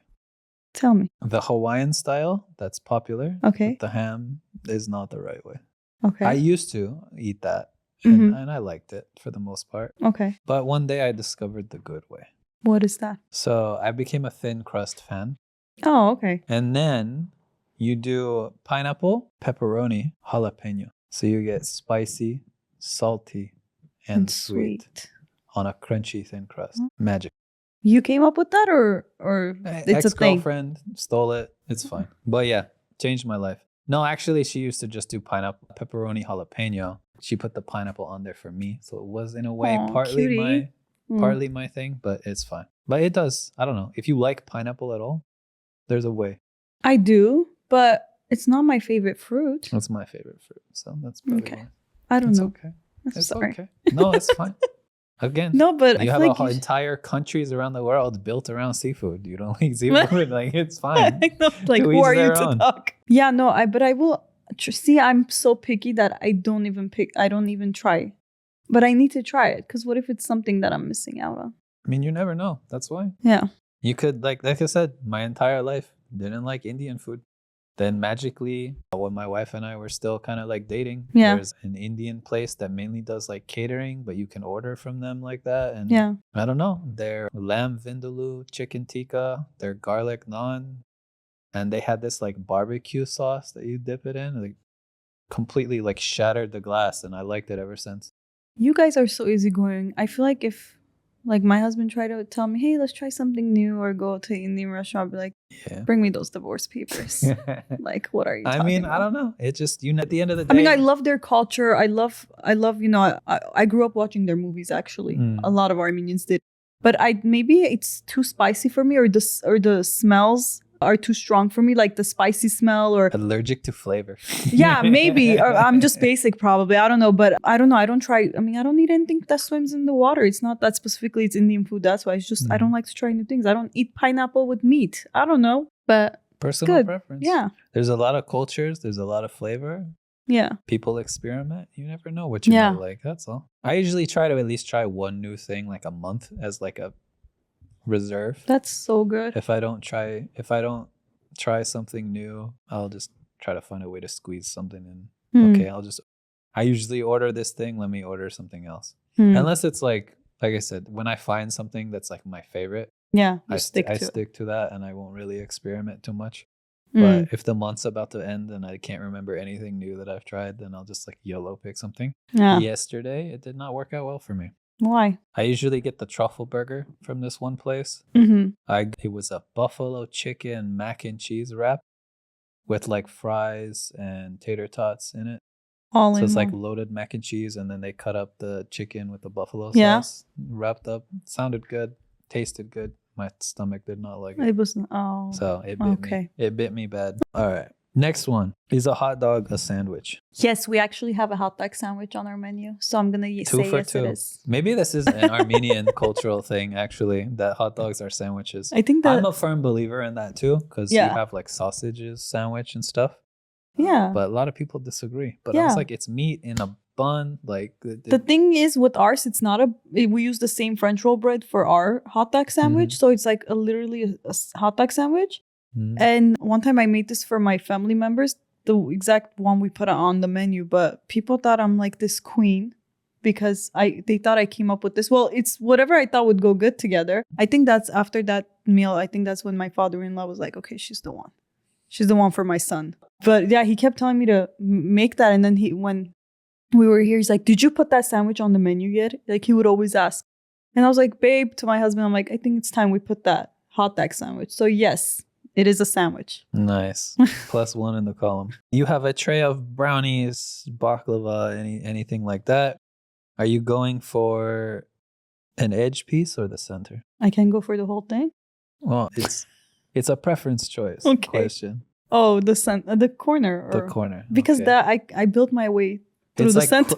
So you want the center, but you're willing to eat everything. Yeah, because you go like just a little piece and then you keep going forward. But corner, I don't know. How would you start with the brownie? The middle. Why? I like it better. What's the difference? Texture. Oh, like it's more softer? Chewy. Oh, okay. Doughy, not crunch. Yeah. I like crunch. It's good on certain things, but yeah. Which you'll see for the last question too. Okay. Are chewy or crispy cookies? We'll just do it right now. Chewy or crispy cookies? Chewy. Okay. See? Why are chewies the exception? When everybody likes crunchy stuff for everything else. Like chips, crunchy is okay, but cookies, okay. What is a chewy chip? Is exactly. Just a potato? Exactly. So there are certain things that are okay for it to be chewy and certain things are okay to be crispy. I'm not even going to open this like door. The grasshopper that you ate. Imagine that was chewy. You'd be like, oh. I didn't want to eat it to begin with, but it smells good. Because of the barbecue sauce they poured to lie to you. Okay, it was a sprinkle, like dry seasoning, not sauce. Okay. It was clear what I was eating when I ate it. Okay. It's just, yeah. But The cookie, I feel like soft. Like the grandma cookies. The brand is Grandma, I think. Mm-hmm. Oh my God. How many times I stopped my diet when I came across those brands. It's so soft. Her cookie, those cookies are so soft. I don't know. It's so good. You like crunchy cookies? No, I like chewy. Yeah. We even, I don't know, I do a lot of baking at home too. Yeah. We made all kind of cakes, Nice. stuff like that too. Went down the cookie rabbit hole a couple years back. Yeah, chewy is better. Yeah, I mean, we made there's like a New York bakery that opened in LA, Levon, I think it's called. And they're famous for like these like mounds, Yeah. like a massive mound of a cookie. Yeah. We, first of all, after they opened here, we tried it. Not as good as what we made ourselves at home. I mean, it's the same thing. You just put it in the freezer, let it get cold before you put it in the oven. Yeah. So it holds its shape. That's all it is. Okay. But it's like, you make it yourself. You get to tailor it to your preferences and whatnot. Yeah. And then I can also do fun stuff like The middle peanut butter, because peanut butter cookies are my favorite. Okay. Peanut butter cookie, and they mold it into a big pocket in the middle, and you load it with more peanut butter and jelly, and then close it up, freeze it so it stays, and then you bake it, and you get this like massive pocket inside of the cookie. And it was phenomenal. Nobody sells that at a bakery. It's like a bowl of diabetes right there. There's not that much sugar in it. You layer and layer and... It's just mainly the jelly, and then you put some in the cookie batter, sure. Yeah. But it's mostly peanut butter and flour. Oh, okay. It's not the worst in the world. Okay. I mean, I don't know. I'm pretty sure anything with Nutella is worse than what those were. Oh my God. Yeah, the ingredients in Nutella is not the best, but it's so good. Oh my God, just thinking about it right now, I'm just like, wow, it's really good. Chicken wings? You like chicken wings? Yeah. Drums or flats? No, the flats. Okay. Yeah. The right answer. The flats. The right answer. Ranch or blue cheese? Ranch. You didn't even have to say the other one. See, this is why I get along with Armenians. We have some things in common. But it's about to take a turn for the worst. Does ketchup belong on everything? No. Wow. No. Wow. Do you think? No, it doesn't. You do have a lot of... But this guy puts it on pizza, which I find horrendous. Apparently, it's a thing in Mexico. Well, they have a lot of Shameful. flavorful dishes. No, that's what I'm saying. Is you have all these like sauces and the molcajete. They're grinding the ingredients and all these flavor profiles, and their food is the good. food that they bury in the pot. The what is it called? No, the tamales. I heard there's a tamales. Yeah. No, that's just. I haven't steamed. tried that. I really want to try it. There, most places you're gonna buy it are not very good. Well, Porto's has it, I think. Porto's is the exception. Yes, go get. I'm gonna Porto's try it. I've never tried it. It's so good. Oh my God. Yeah, their food is so flavorful. I actually think they have better tamales than like anywhere you're gonna find in the valley. Really? Like I'm gonna joking. get that next. Because my wife went on like a tamale binge. She had like a week where that's like all she wanted for some reason. Yeah. Not pregnant or anything though. We tried like so many places, and they were all just Yeah. But yeah, Porto's is the pork one. I'm gonna try. I haven't tried it, and I always wanted to. Like when they open it and the steam comes out, it just looks so good. It's good. Yeah. What is the right way to cook a steak? You're ordering medium, well. I'm gonna get judged for this if I see red in any of my meat. Okay, this is just the women answer. All right, moving on. But the thing is, you can't even. I saw this video the other day that said when you ask your steak to be well done, and then he's chewing it, and then there's different clips of him getting his hair cut while he's still chewing it, going through a drive-through while he's still chewing it. That's actually so good. You know, like it's his whole day, and he's still chewing the steak. So that's why I don't order steak to begin with, because one, I don't like it to get it the way it should be ordered. But then if you get it well done, it's like you're chewing all day. If the cook knows what they're doing, it shouldn't be that way. Yeah. But most places you order well done. That's basically just giving them permission to burn it. So do you get it rare? I'm a medium rare. Medium rare. So there's still a little red in there, huh? Yeah. It's the thing is, I used to be a medium well guy. Okay. And then as I got older, it shifted to medium and then eventually medium rare. I won't do rare. That's, as far as I'm concerned, you're just kissing it on the thing and then putting it on the plate. That's disgusting. But medium rare is cooked all the way through. Yeah. But it's like the texture is different. The flavor is different. It's not the same experience. Most people who are grossed out by the blood, when I have this conversation, I tell them aim for medium, so it's just pink in the middle. Okay, so if So I you're cut it, it's not sure- gonna Yeah, drip. you'll have some drip. It's actually not really blood though. What but is it? We don't have to get into the science of everything, but But it's red and it's liquidy. it's What? mild, What? we don't have to get into Okay. all of it. Yeah, I It don't know. tastes good. That's the point. Oh my god. Yes, that's what keeps it moist. You're talking about all these dry steaks you're chewing all day. Well, You're telling them to cook all that. That stuff you're complaining about is what makes it taste good. That's all. okay. I'll give it a try maybe in 2 years. Oh yeah, he does that too. He sous vide it all, Oh, okay. See? and then you're guaranteed cooked to the doneness you want. And it's still, you can do well done like that, Yeah, and it's still moist. We slow cook it. So I'll think about it. I'm not promising you anything. all right, that's fine. Okay, we can wrap up. Any advice to other restaurant owners that might be struggling with online ordering, opening their business, looking for new ideas? Don't be afraid to ask for help. Anyone you could think of that might slightly help you, even if it's one small advice, it could make a huge difference. That's what I learned. When I first started, I was just like, oh, let me just do everything on my own. This, that. No. Nope. Anyone, even if it's a family member that has nothing, they have no experience that has nothing to do with the restaurant business, they might tell you something that might work for you. So don't be afraid to talk to people and get help, You never get know advice. where a good idea might come from. Exactly. Yeah. Maybe Exactly. they have no idea what they're talking about, but they spark a different idea. for you. Exactly. Something through conversation, another one opens. So you get new ideas, you talk to different people, and you get different advice. Till this day, I'm still getting advice that could help me. So I would say that. Just ask for help. Okay. Yeah. All right. I think with that, we'll wrap it up. Thank you, Perfect. Lida, for joining us Of course. once again. Thank you for having me. Anyone listening, watching, etc., be sure to look up and check out Café Amara on Wilshire in Beverly Hills. Great food, great sandwiches. Maybe you try the soup and leave me a comment so I can see what I'm missing out on. Definitely. And yeah, Perfect. see you Thank next you. time. Thank you. See ya.